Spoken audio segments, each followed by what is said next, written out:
Police commissioner ವಿರುದ್ಧ ಅಬ್ಬರಿಸಿದ ನಾಯಕರೇ ಎಲ್ಲಿ? ಟೈಮ್ ಕೊಟ್ಟಿದ್ದು ಮುಗಿದು ಹೆಚ್ಚಾಯಿತು. ನಿಮ್ಮ ಹೋರಾಟ ಎಲ್ಲಿ? 2 ದಿನ ಡೆಡ್ಲೈನ್ ಕೊಟ್ಟಿದ್ರು ಬೆಲ್ಲದ.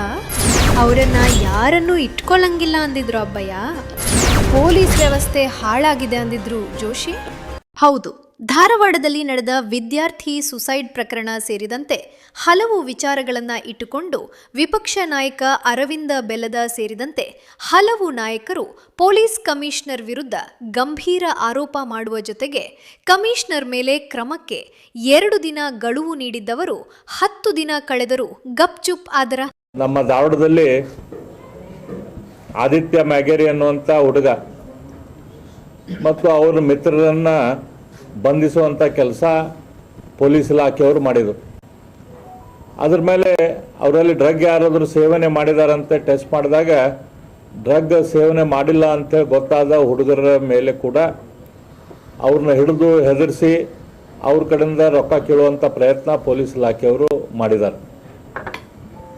ಅದಷ್ಟೇ ಅಲ್ಲ, ಯಾರೋ ಸ್ವಲ್ಪ ಹುಡುಗರು ದುಡ್ಡು ಕೊಟ್ಟಿದ್ದಾರೆ, ಅವ್ರಿಗೆ ತಮ್ಮವರ ಆದ ಒಬ್ಬ ವ್ಯಕ್ತಿಗೆ ಆ ಫೋನ್ಪೇ ಮೂಲಕ ದುಡ್ಡನ್ನು ಟ್ರಾನ್ಸ್ಫರ್ ಮಾಡಿಕೊಂಡು ತೆಗೆದುಕೊಂಡಿದ್ದಾರೆ.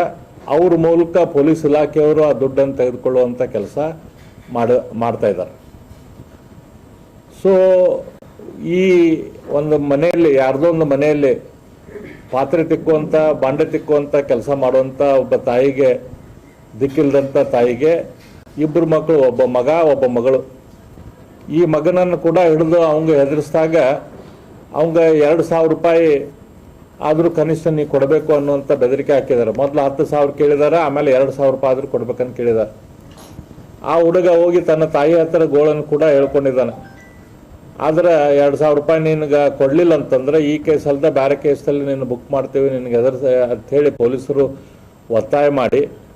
ಧಾರವಾಡ ವಿದ್ಯಾರ್ಥಿ ಸುಸೈಡ್ ಆದತಿದ್ದಂತೆ ಕೇಂದ್ರ ಸಚಿವರಾದ ಪ್ರಹ್ಲಾದ ಜೋಶಿ ತಪ್ಪಿತಸ್ಥ ಪೊಲೀಸ್ ಅಧಿಕಾರಿಗಳನ್ನು ತಕ್ಷಣ ಸಸ್ಪೆಂಡ್ ಮಾಡಿ ಎಂದಿದ್ದರು.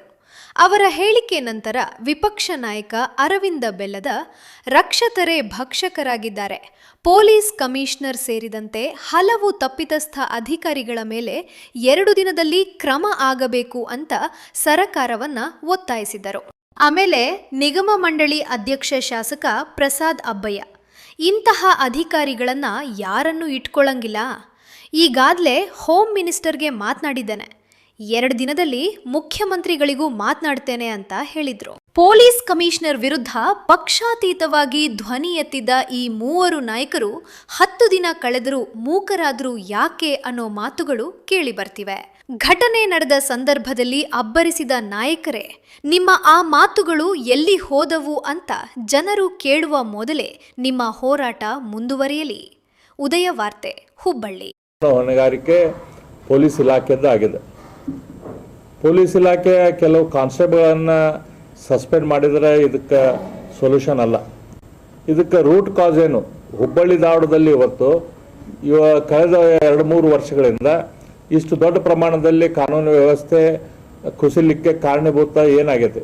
ಇದಕ್ಕೆ ವ್ಯವಸ್ಥೆಗೆ ಜವಾಬ್ದಾರಿ ಯಾರ್ದು? ಇದಕ್ಕೆಲ್ಲ ಜವಾಬ್ದಾರಿ ಪೊಲೀಸ್ ಇಲಾಖೆ ಮುಖ್ಯಸ್ಥರಾದವರು ಇರ್ತಾರೆ.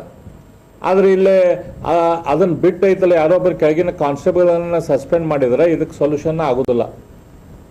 ಇವತ್ತು ಪೊಲೀಸ್ ಕಮಿಷನರ್ ಆಫೀಸ್ ಅಂತಂದ್ರೆ ಅಲ್ಲಿ ಅದೊಂದು ಗುಂಡಾಗಳ ಬೀಡಾಗೈತಿ. ಅಲ್ಲಿ ಸೆಟಲ್ಮೆಂಟ್ ಮಾಡುವಂಥದ್ದು ಕೆಲಸ, ವ್ಯವಹಾರ ಮಾಡುವಂಥ ಒಂದು ಆಫೀಸ್ ಆಗೈತಿ. ಅಲ್ಲಿ ಆಫೀಸಲ್ಲಿ ಕಮಿಷನರ್ ಆಫೀಸ್ ಅಂತಂದ್ರೆ ಯಾರಾದರೂ ಕೂಡ ಕ್ರೈಮ್ ಮಾಡಿದವರು ಅಲ್ಲಿ ಒಳಗೆ ಹೋಗೋಕ್ಕೆ ಹೆದರಿಕೆ ಬರುವಂಥ ಪರಿಸ್ಥಿತಿ ಇರಬೇಕು. ಆದರೆ ಅಲ್ಲಿ ಕುತ್ಕೊಂಡಿರ್ತಂಥ ಕೆಲವು ಒಬ್ಬರು ಇಬ್ಬರು ಪೊಲೀಸ್ ಇನ್ಸ್ಪೆಕ್ಟರ್ಗಳು, ಅವ್ರ ದಲಾಲಿಗಳು ಹಂಗೆ ಅಲ್ಲಿ ವ್ಯವಹಾರ ಮಾಡ್ತಾ ಇದ್ದಾರೆ. ಅವ್ರ ಮೂಲಕ ಎಲ್ಲ ವ್ಯವಹಾರಗಳು ನಡೀತಾ ಇದ್ದಾವೆ. ಇದು ಪೊಲೀಸ್ ಕಮಿಷನರ್ ಕೆಳಗಿನ ಆಗ್ತಾ ಇರುವಂಥ ಈ ರೀತಿಯ ಕುಕೃತ್ಯಗಳು ಆಗ್ತಾ ಇದ್ದಾವೆ. ಅವ್ರ ಆಫೀಸ್ದಲ್ಲಿ, ಕಮಿಷನರ್ ಆಫೀಸ್ದಲ್ಲಿ ಗುಂಡಾಗಳಲ್ಲಿ ಮುಂದೆ ಕೆಳಗೆ ಕೊಡ್ತಾರೆ, ಆಫೀಸರ್ಗಳು ಎದ್ದು ನಿಲ್ಲುವಂಥ ಪರಿಸ್ಥಿತಿ ಇವತ್ತಾಗೈತಿ. ರೌಡಿ ಶೀಟ್ ಇದ್ದವ್ರು ಅಲ್ಲಿ ಬಂದು ಅವ್ರ ಮುಂದೆ ಕೂಡ್ತಾರೆ, ಕಮಿಷನರ್ ಮುಂದೆ, ಆಫೀಸರ್ಗಳು ಬಂದು ಎದ್ದು ನಿಲ್ತಾರೆ ಅವ್ರ ಮುಂದೆ, ಅವರ ರೌಡಿ ಶೀಟ್ಗಳ ಮುಂದೆ. ಆ ರೀತಿಯ ಪರಿಸ್ಥಿತಿ ಇವತ್ತು ಧಾರವಾಡದಲ್ಲಿ ಆಗಿದೆ, ಹುಬ್ಬಳ್ಳಿ ಧಾರವಾಡದಲ್ಲಿ ಆಗಿದೆ. ಇದು ಅತ್ಯಂತ ಗಂಭೀರವಾದ ಪರಿಸ್ಥಿತಿ ಇವತ್ತು ಹುಬ್ಬಳ್ಳಿ ಧಾರವಾಡದಲ್ಲಿ ತಂದಿಟ್ಟಿದ್ದಾರೆ. ಇಡೀ ಕರ್ನಾಟಕದಲ್ಲಿ ಎಲ್ಲ ಭಾಗದಿಂದ ಇಲ್ಲಿ ವಿದ್ಯಾರ್ಥಿಗಳು ಬರ್ತಾರೆ ಕಲೀಲಿಕ್ಕೆ. ತಂದೆ ತಾಯಿಗಳು ಒಂದು ಅಪೇಕ್ಷೆ ಇಟ್ಕೊಂಡು ತಮ್ಮ ಮಕ್ಕಳು ಇಲ್ಲೇ ಒಳ್ಳೆ ವಿದ್ಯಾರ್ಥಿಗಳಾಗಿ ಹೊರಹೊಮ್ತಾರೆ, ಅವ್ರ ಮೂಲಕ ಅವ್ರ ಜೀವನ ರೂಪುಗೊಳ್ತೈತೆ ಅಂತ ಹೊರಹೊಮ್ತಾರೆ ಅಂಥೇಳಿ ಇಲ್ಲಿ ಕಳಿಸ್ತಾರೆ. ಆದ್ರೆ ಈ ಡ್ರಗ್ ಪೆಡ್ಲರ್ಗಳನ್ನು ಉಪಯೋಗ ಮಾಡಿಕೊಂಡು ಅವ್ರ ಮೂಲಕ ಫೋನ್ ನಂಬರ್ಗಳನ್ನು, ಅವ್ರ ಮೂಲಕ ಅಡ್ರೆಸ್ಗಳನ್ನು ತೆಗೆದುಕೊಂಡು ಕೆಲವು ವಿದ್ಯಾರ್ಥಿಗಳಿಗೆ ಯಾರು ಡ್ರಗ್ಸ್ ತೊಗೊಂತಿರ್ತಾರ ಅವ್ರಿಗೆ ಅವ್ರ ಪಾಲಕರಿಗೆ ಹೆದರ್ಸೋದು, ಅವ್ರಿಗೆ ಆ ವಿದ್ಯಾರ್ಥಿಗಳ ಸಂಪರ್ಕದಲ್ಲಿರುವಂಥ ಇನ್ನೋಸೆಂಟ್ ವಿದ್ಯಾರ್ಥಿಗಳಿಗೆ ಕೂಡ ಹೆದರ್ಸೋದು, ಅದ್ರ ಮೂಲಕ ದುಡ್ಡು ಎತ್ತುವಂಥ ಕೆಲಸ ಇವತ್ತಾಗತೈತಿ. ಇವತ್ತು ಇಸ್ಪೀಟ್ ಆಡ್ಸೋರಿಗೆ ಲೈಸೆನ್ಸ್ ಕೊಡುವಂಥ ಕೆಲಸ, ಇಲ್ಲಿಗಲ್ ಲೈಸೆನ್ಸ್ ಕೊಡುವಂಥ ಕೆಲಸ ಇವತ್ತು ನಮ್ಮ ಪೊಲೀಸ್ ಇಲಾಖೆಯಿಂದ ಆಗ್ತೈತಿ. ಅವ್ರ ಕಡೆ ದುಡ್ಡು ಸೆಟಲ್ಮೆಂಟ್ ಮಾಡಿ ಅವ್ರ ಕಡೆಯಿಂದ ಇಸ್ಪೀಟ್ ಕ್ಲಬ್ ಓಪನ್ ಮಾಡಕ್ಕೆ ಪರ್ಮಿಷನ್ ಕೊಡ್ತಾರೆ. ಇವತ್ತು ರೌಡಿ ಶೀಟರ್ಗಳಿಗೆ ಇದ್ದಂಥವ್ರಿಗೆ ರೌಡಿ ಶೀಟರ್ದಿಂದ ಅವ್ರನ್ನ ಹೆಸರನ್ನ ಡ್ರಾಪ್ ಮಾಡಿ ಅವ್ರಿಗೆ ಪೊಲೀಸ್ ಲೈಸೆನ್ಸನ್ನು ಕೊಡುವಂಥ ಕೆಲಸ ಮಾಡ್ತಾ ಇದ್ದಾರೆ. ಅದಕ್ಕೆಲ್ಲದಕ್ಕೂ ರೇಟ್ ಫಿಕ್ಸ್ ಆಗಿದ್ದಾವೆ. ಹಳೆ ಲೈಸೆನ್ಸ್ ರಿನ್ಯೂವಲ್ ಮಾಡುವಂಗಿತ್ತಂದ್ರೆ ಪೊಲೀಸ್ ಲೈಸೆನ್ಸ್ ಅದಕ್ಕೊಂದು ರೇಟು, ಹೊಸ ಪೊಲೀಸ್ ರಿವಾಲ್ವರ್ ಲೈಸೆನ್ಸ್ ಕೊಡುವಂಗಿದ್ರೆ ಅದಕ್ಕೊಂದು ದೊಡ್ಡ ಪ್ರಮಾಣದಲ್ಲಿ ದುಡ್ಡು.